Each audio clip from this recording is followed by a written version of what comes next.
মুসলমানি বুয়াদ গরদন নেহাদন এনানে খুদ বদস্তে খাজা দাদান গর্ব সুরত আদমি ইনসাবুদে আহমদ আবু জাহলু হামক সাবুদে। দুঃখ অন্তরে বড় দুঃখ গো, এ যুবক হে যুবক হে যুবক, মাদ্রাসায় পড়ে ঠগি নাই ঠগি নাই ঠগি নাই, যদিও সরকারি সার্টিফিকেট নাই, যদিও সরকারি চাকরি নাই, কারণ কওমিয়া মাদ্রাসায় পড়লে সরকার চাকরি দেয় না, কওমিয়া মাদ্রাসায় পড়লে সরকার সার্টিফিকেট দেয় না। ওরে সম্মান আল্লাহ কম দেন নাই, কম দেন নাই, আল্লাহ পাক এত সম্মান দান করেছেন, ওরে এমপি মন্ত্রীর চেয়ার পাইলেও এত সম্মান হবে না। আল্লাহ যদি সম্মান দান করে, কসম খোদার ডিগ্রি লাগে না, সার্টিফিকেট লাগে না। আল্লাহ যদি সম্মান দান করেন, গরিবের সন্তান বড় দামি হয়ে যায়, ঠিক কি না?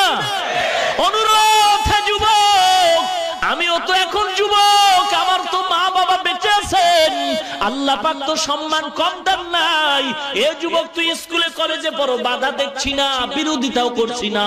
তুমি স্কুল মে কলেজ মে পড়ো, कुछ नहीं नुकसान, स्कूल में कॉलेज में पढ़ो, कुछ नहीं नुकसान, इस्लाम की तमाम हुदूद जब करो फरमान, इस्लाम के तमाम हुदूद जब करो फरमान, स्कूल में पढ़कर जब कुरान भूल गया, स्कूल में पढ़कर जब कुरान छोड़ दिया, अफसोस आजाब ठिकाना है हाविया, अफसोस आजाब ठिकाना है हाविया।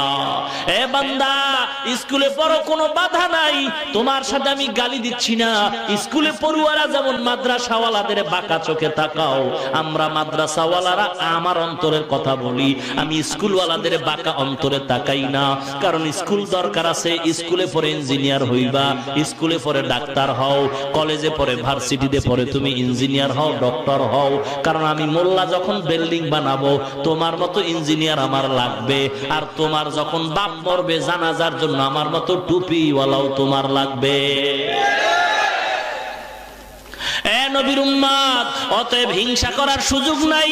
কিন্তু আফসোস হলো, কেন তুমি নবীর তরিকার উপরে চলো না? কেন তুমি দাড়িটা লম্বা করো না?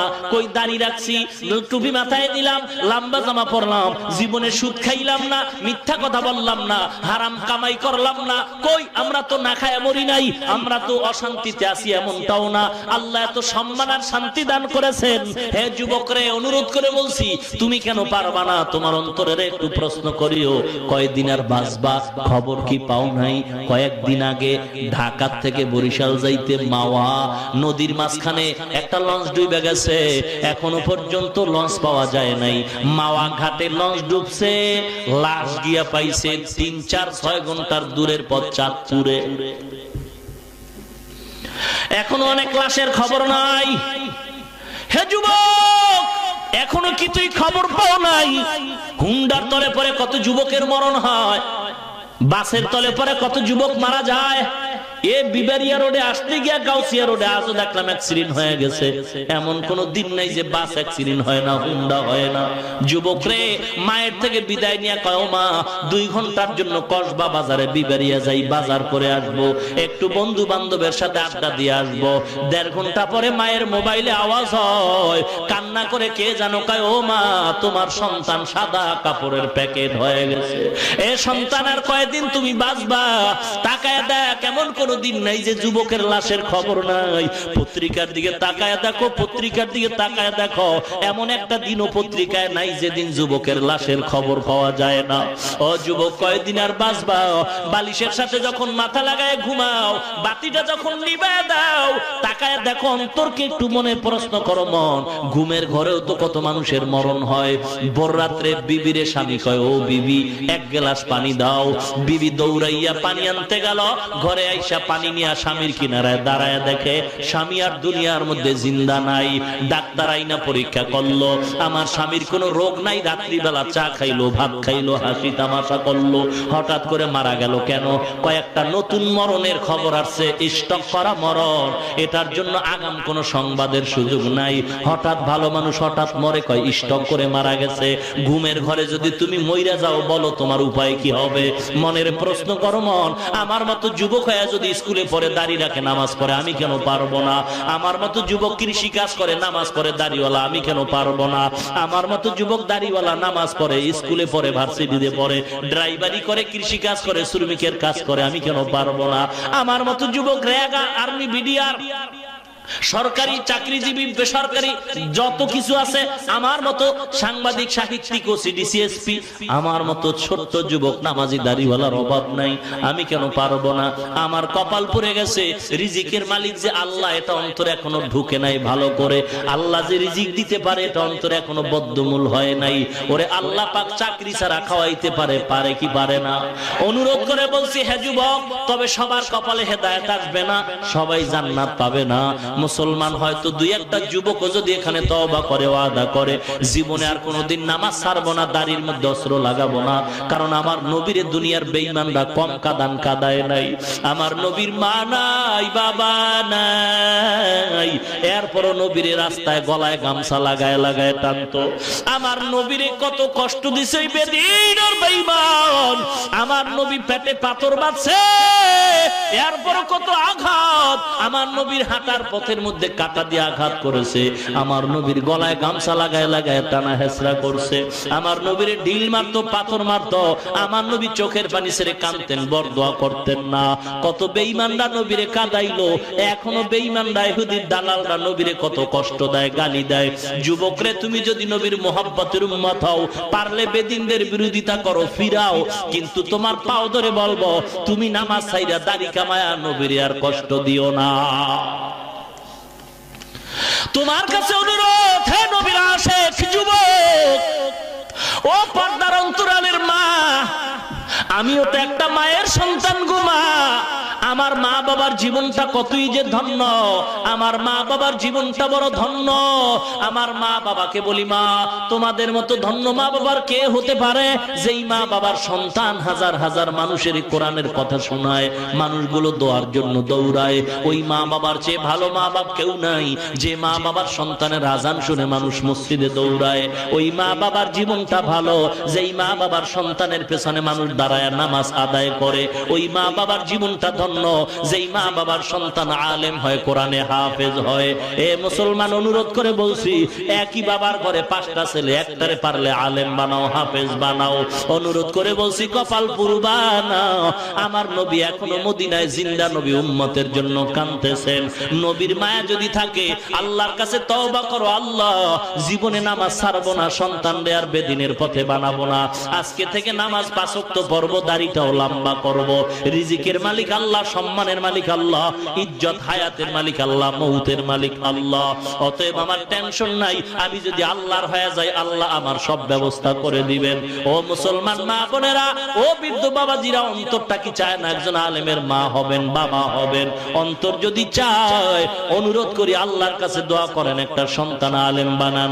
গত বছর নভেম্বর মাসের 6 তারিখ হজের থেকে আইসা সিলেটে বয়ান করলাম। 6 তারিখে বয়ান করতেছি, সিলেটের রানিং ওসি সাহেব মাদ্রাসায় ঢুকলো, অপেক্ষা করে বিশ্রাম করতেছিলাম। ওসি গিয়া দুইকে আমার হাত ধরে কাঁদতেছে। প্রিন্সিপাল কয়, হুজুর, এই লোকটা এই বর্তমান থানার ওসি রানিং, এখন সে কাঁদতেছে, দোয়া চাওয়ার জন্য আসছে। বললাম, ভাইজান, আপনার মনে কি আফসোস? টাকার অভাব, বাড়ির অভাব? কয়, না, ওসি হওয়ার পরে টাকা বাড়ি গাড়ির কোনো অভাব আমার হয় নাই, একটা জিনিসের অভাব হয়েছিল। কয়েক মাস আগে আমার বাবা ইন্তেকাল করেছেন, আমি তো কিছুই জানি না, আমি তো আলেম হতে পারি নাই। বাবার ইন্তেকালের পর আমার চোখের পানি জুড়ায় না, কারণ আমার বাবা আমাকে সারা খানা খাইতেন না, এত আদর করতেন আমার বাপ। আমার বাবারে নিয়ে কবরের দেশে যখন রওনা হলাম, জীবনে কবর টবর দেখি নাই, এমন এক জায়গায় কবরে রাখলাম, বাঁশবাগান, যেখানে দিনের বেলা যাইতো ভয় লাগে। অনেক হাজু হুজুর ডাকলাম, ছাত্র ডাকলাম, দোয়া করলো, কিন্তু কেউ কাঁদলো না, শুধু আমি কাঁদলাম, কারণ আমার বাবার জন্য এত মায়া। আমি তখন সিদ্ধান্ত নিলাম, না না, অন্য হুজুর যদি দোয়া করে তার চোখে পানি আসবে না, অতএব আমি নিজের ঘরে হুজুর বানাই, কোরআনের হাফেজ বানাবো। নিয়ত কইরা ঘরে গেলাম, বিবির সাথে পরামর্শ করলাম, বিবি, ছেলেটা আমার ক্লাস 8-এ পড়ে, তুমি যদি অনুমতি দাও, দুনিয়াতে বাড়ি গাড়ির অভাব নাই, আল্লাহর একজন খাঁটি বান্দা হাফেজে কোরআন বানাবো, তুমি যদি অনুমতি দাও আমি রাজি আছি। এবার বিবি কয় ঠিক আছে আমি রাজি হয়ে গেলাম। হুজুর গো, ছেলেটার এই হেফজখানায় দিয়েছি কয়েক মাস হলো, আপনি যদি একটু দোয়া করেন। ছেলেটারে কোলের মধ্যে নিয়ে দোয়া করলাম আর বললাম আপনিও দোয়া করেন, বাবার দোয়া বেশি দরকার, মায়ের দোয়া সন্তানের জন্য বেশি প্রয়োজন। ও মুসলমান নবীর উম্মত, অনুরোধ করে বলছি, হে নবীর উম্মত, কত সার্টিফিকেট ওয়ালা কাঁদতেছে, চাকরি পায় না, টাকাও শেষ, জমিন বিক্রি করেও চাকরি পায় না, আবার চাকরি করিয়াও বেতন পায় না, বেতন যা পায় শান্তির জীবনটাও চলে না। অনুরোধ করে বলছি রে মুসলমান, নবীর মোহাব্বত যদি থাকে চেষ্টা করা তোমার দায়িত্ব পূরণ করবেন আমার আল্লাহ। ওয়াদা করিয়া নিয়ত করো, আল্লাহ আজকে থেকে আমি নিয়ত পূর্ণ করলাম, জীবনে নবীরে কাঁদাবো না, নবীর সুন্নতরে জবাই করব না, নামাজ 5 ওয়াক্ত বাদ দিব না, যেখানেই থাকি নামাজ পড়ব, এবং দাড়ির মধ্যে আর কোনোদিন অস্ত্র লাগাবো না। অন্তর যদি ভালো থাকে 2টা হাত উঠাইয়া আল্লাহর দরবারে দেখায় দাও। নারায়ে তাকবীর। আয় আল্লাহ সকলের হাতগুলো কবুল করে নেন আল্লাহ। আয় আল্লাহ সকলের নিয়ত পূর্ণ করার তৌফিক দান করেন আল্লাহ। নবীর খাটে আশিক উম্মত বানায় দেন। আয় আল্লাহ দাড়িওয়ালা 5 ওয়াক্ত নামাজি বানায় দেন। আয় আল্লাহ মুসিবত থেকে হেফাজত করেন আল্লাহ। আয় আল্লাহ ঈমান আমল মজবুত করে দেন আল্লাহ। বাতিলদের মোকাবেলায় বিজয়ী হিসেবে কবুল করে নেন। আয় আল্লাহ ঘরে ঘরে কোরআন সুন্নাহর আলো জ্বালায় দেন। আয় আল্লাহ আমার সব হাত যারা উঠাইছে একটা হাতও খালি ফেরত দিয়েন না। আয় আল্লাহ ঈমান আমল নিয়ে বাঁচায় দেন, ঈমান আমল নিয়ে কবরে যাওয়ার তৌফিক দান করেন, বলেন আমিন। আমাল से बनती है ये जन्नत भी जहन्नम, अमाल से बनती है ये जन्नत भी जहन्नम, ये खाके फितरत में न नारी है न नूरी, ये खाके फितरत में न नारी है न नूरी।